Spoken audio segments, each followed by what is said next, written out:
సామెతల గ్రంథం 16వ అధ్యాయం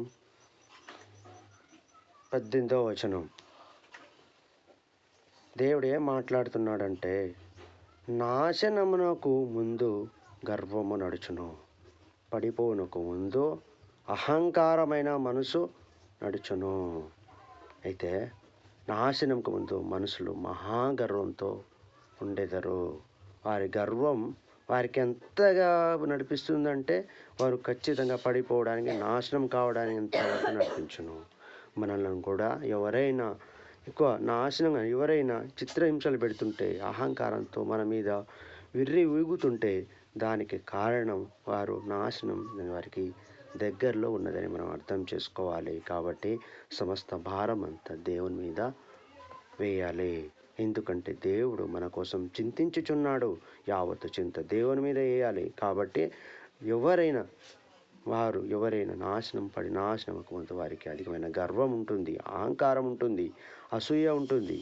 కాబట్టి మనం అలాంటి వారితో స్నేహం, సాంగత్యం ఉండకూడదు.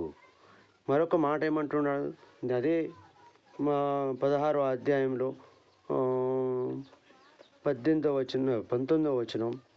గర్విష్ఠులతో దోపుడు సొమ్ము పంచుకొనుట కంటే దీన మనసు కలిగిన దీనులతో పొత్తు చేయట మేలు.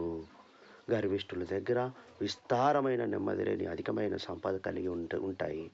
అదే నెమ్మది లేని సంపదలు వాటిని పంచుకొనుట వల్ల అధికమైన జగడం పుడుతుంది, అధికమైన క్రోధం పుడుతుంది, అధికమైన విభేదాలు పుడతాయి. కాబట్టి అలాంటి వారితో దోపుడు సొమ్ము పంచుకుంటు కంటే దేవుడు ఏమంటాడు, దీన మనసు కలిగి దీనుడై ఉండి, నలుగుడై ఉండి, ఏమీ లేని మహా పేదవాడై ఉండి అలాంటి వారితో పొత్తు పెట్టుకొనుట మేలు అంటున్నాడు. అంటే అలాంటి వారితో ఉండి ప్రేమను సంపాదించుకోవచ్చు. కానీ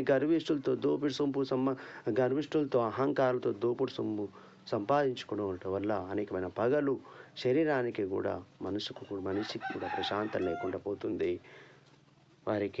మనకు ప్రశాంతత లేకుండా పోతుంది. కాబట్టి గర్విష్ఠులతో దోపుడు సొమ్ము వద్దు, దీన మనసు కలిగిన దీనులతో పొత్తు చేయటం మేలు అని అంటున్నాడు. చిన్న ప్రార్థన చేసుకుందాం. దయగల తండ్రి, గొప్ప దేవా, నువ్వు మాట్లాడని విధానం బట్టి నీకు ఎంతో వందనాలు ప్రభా. ఇదిగో ప్రభా, గర్విష్ఠులతో అహంకారులతో దూరంగా ఉండమంటున్నావు. వారి పడిపోవు ముందు వారికి అధికమైన గర్వం, అహంకారం నడుచుని అంటున్నావు. అదేవిధంగా గర్విష్ఠులు దోపుడు సొమ్ము పంచుకుంట కంటే దీన మనసు కలిగిన వారితో నడవమని అంటున్నావు ప్రభా. నాయనా, దీన మనసు కలిగిన వారు ఎవరు? మా ముంగట మాకు బయలుపరచుము ప్రభా. అలాంటి వారితో స్నేహం, సాంగత్యం చేసేద్దాము, నీ వాక్యం ప్రకటన చేసేద్దాము.